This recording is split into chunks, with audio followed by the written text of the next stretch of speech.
Assalamualaikum warahmatullahi wabarakatuh. Alhamdulillahirabbil alamin. Alhamdulillah anak-anak kita semua dalam keadaan sehat. Masuk lagi pelajaran pendidikan agama Islam dan budi pekerti untuk anak-anakku kelas 3. Pada hari ini kita akan membahas KD 3.10 yaitu memahami hikmah ibadah sholat, di mana sebelumnya kita sudah belajar memahami makna ibadah sholat. Dan untuk hari ini kita akan lanjutkan dengan memahami hikmah ibadah sholat. Namun sebelumnya, mari kita berdoa kepada Allah, semoga ilmu yang didapat hari ini bermanfaat untuk kehidupan kita sehari-hari. Bismillahirrahmanirrahim. Rabbi zidni ilman nafi'a warzuqni fahma wasi'a. Amin ya rabbal alamin. Masuk kepada memahami hikmah ibadah sholat. Hikmah artinya adalah manfaat. Berarti kalau kita belajar hikmah ibadah sholat, artinya kita belajar apa sih manfaatnya kalau kita melaksanakan sholat. Sholat itu bermanfaat sekali untuk diri kita sendiri, ya. Di antara manfaatnya itu adalah dari segi kesehatan. Kalau kita melaksanakan sholat itu secara baik dan benar, dari segi rukunnya, dari segi bacaan dan gerakannya, maka itu akan membawa pengaruh baik terhadap kesehatan tubuh kita. Anak-anakku tahu sendiri bahwa di dalam sholat itu kita bergerak, kita ruku, kita iktidal, kita sujud, kita menoleh ke kanan dan ke kiri. Itu merupakan gerakan-gerakan yang biasa kita laksanakan di dalam olahraga. Nah, di dalam sholat itu kita lakukan. Tentunya itu akan membawa pengaruh baik terhadap kesehatan tubuh kita. Di samping itu juga, sholat memiliki hikmah atau manfaat. Di antaranya adalah jika sholat itu kita laksanakan secara sendiri-sendiri atau yang dikenal dengan sholat secara munfarid, maka hikmah bagi kita adalah melatih diri kita menjadi orang yang bertanggung jawab. Mengapa demikian? Bu Guru katakan sholat bisa melatih seseorang untuk menjadi pribadi yang bertanggung jawab. Karena di dalam sholat itu ada bacaan yang harus kita hafalkan sendiri. Orang nggak mungkin kita melaksanakan sholat itu melihat catatan atau melihat buku paket, nggak mungkin kan? Otomatis bacaan sholat itu harus kita hafalkan karena kita sendiri yang sholat, kita sendiri yang membaca bacaan itu. Tidak dibaca dengan melihat teks, tapi harus dihafalkan. Artinya bahwa sholat itu mengajarkan kepada kita menjadi orang yang mandiri, menghafal sendiri dengan bacaan sendiri, bertanggung jawab atas hafalan bacaannya. Gak mungkin kita mewakilkan bacaan kita kepada orang lain karena kita melaksanakan sholat secara sendiri atau munfarid. Jadi sholat secara munfarid manfaatnya bagi kita adalah melatih diri kita untuk menjadi orang yang bertanggung jawab. Nah, anak-anak Bu Guru kalau sudah terbiasa melaksanakan sholat sendiri, melatih diri 5 kali dalam sehari menjadi orang yang bertanggung jawab, insya Allah di luar sholatnya anak-anak Bu Guru akan menjadi orang yang mandiri dan bertanggung jawab atas pekerjaan sendiri, atas kebutuhannya sendiri, tanggung jawab. Ya, nak ya. Nah, yang kemudian kalau sholat itu kita laksanakan secara berjamaah, apa hikmahnya? Apa manfaatnya?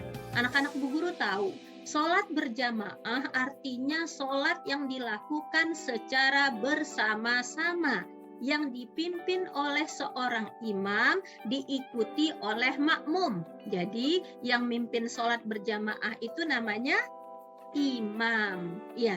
Yang mengikuti sholat berjamaah namanya ya makmum.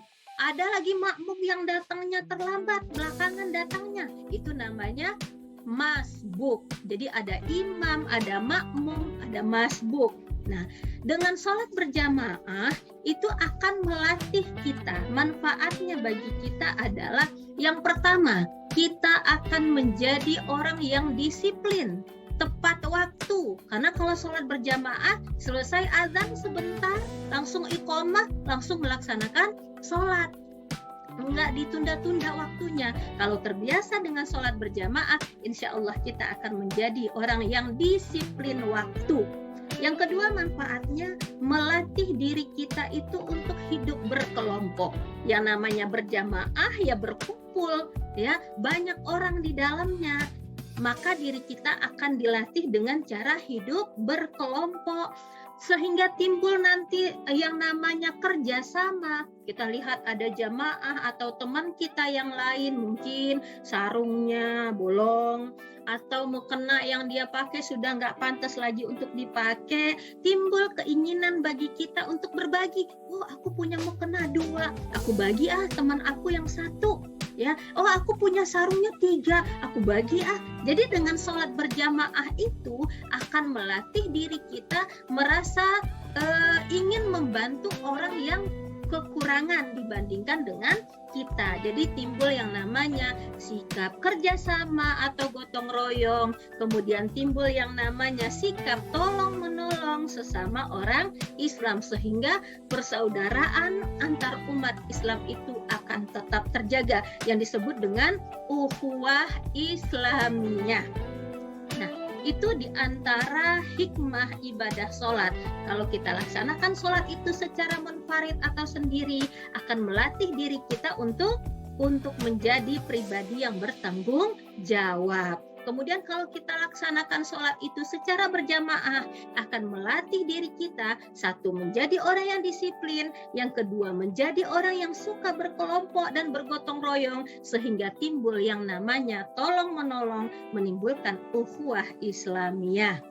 Kemudian makna ibadah sholat atau hikmah ibadah sholat, kalau sholat itu kita lakukan sesuai dengan tuntutan di dalam rukun sholat, yaitu ada namanya tumakninah. Anak-anak Bu Guru tahu tumakninah? Ya, tumakninah itu artinya adalah berhenti sejenak dari satu gerakan untuk pindah ke gerakan yang lain. Biasanya kita takbir atau membaca tasbih, Allahu Akbar, mau ruku, Allahu Akbar. Kita diam sejenak, itu namanya tumakninah. Kalau sholat terbiasa dengan melakukannya secara tumakninah, apa hikmahnya? Hikmahnya adalah akan melatih diri kita menjadi orang yang tenang, enggak gerasak gerusuk, enggak buru-buru. Ya, karena buru-buru itu dalam agama juga tidak boleh. Sabda Rasulullah, al-ajalatu minasyaitan. Terburu-buru itu adalah perbuatan setan. Jadi dengan terlatihnya kita melaksanakan sholat secara tumakninah, maka akan melatih diri kita menjadi pribadi yang tenang. Tenang dalam menyelesaikan masalah, ya, tenang ketika anak-anak Bu Guru ulangan, ya bukan berarti santai terus ketinggalan, bukan, tapi tidak rasa kerusung, nggak buru-buru, karena buru-buru itu nggak baik, ya.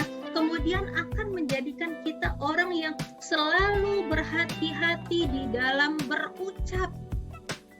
Orang yang terlatih dengan sholatnya secara tumakninah, manfaatnya ketika dia berkata, ketika dia berucap, ya, ngomong kepada orang lain, itu dia hati-hati dalam menjaga lidahnya. Ingat, lidah ini diciptakan oleh Allah, di dalam mulut ada pagar, ada pintu. Apa pagarnya? Gigi. Apa pintunya? Bibir. Double. Yang menjaga lidah itu double. Maksudnya apa? Supaya kita orang yang beriman berhati-hati, jangan ngomong asbun, asal bunyi, sehingga nyakitin hati orang lain. Nah, dengan terbiasa sholat secara tumakninah, pelan-pelan, hati-hati, tenang, akan membiasakan diri kita menjadi orang yang hati-hati dalam berkata. Kalau seseorang tidak berhati-hati dalam berkata, maka celakalah dirinya. Orang lain sakit hati dengan lidah yang tidak berhati-hati, lidah yang tidak terkontrol. Begitu juga manfaat berikutnya adalah berhati-hati di dalam bertindak. Kalau kita terbiasa tumak ninah, tenang dalam gerakan ketika sholat, maka hikmah atau manfaatnya di luar sholatnya kita akan berhati-hati ketika berbuat, tidak asal bertindak, sehingga salah langkah, salah jalan mengakibatkan merugikan diri sendiri dan merugikan orang lain. Anak-anak Bu Guru, barangkali itu hikmah ibadah sholat jika sholat itu kita lakukan dengan baik dan benar. Mudah-mudahan bermanfaat untuk kita semua. Yuk anak-anak Bu Guru, kita laksanakan sholat dengan baik dan benar sehingga hikmah dari sholat itu sendiri akan kita rasakan dalam kehidupan sehari-hari. Terima kasih atas segala perhatian, mohon maaf atas segala kekurangan. Kita tutup dengan hamdalah. Alhamdulillahirabbil alamin. Allahumma arinal haqqa haqqa warzuqna tiba'ah wa arinal batila batila warzuqna jitinabah. Amin ya rabbal alamin. Tetap semangat, jaga kesehatan. Assalamualaikum warahmatullahi wabarakatuh.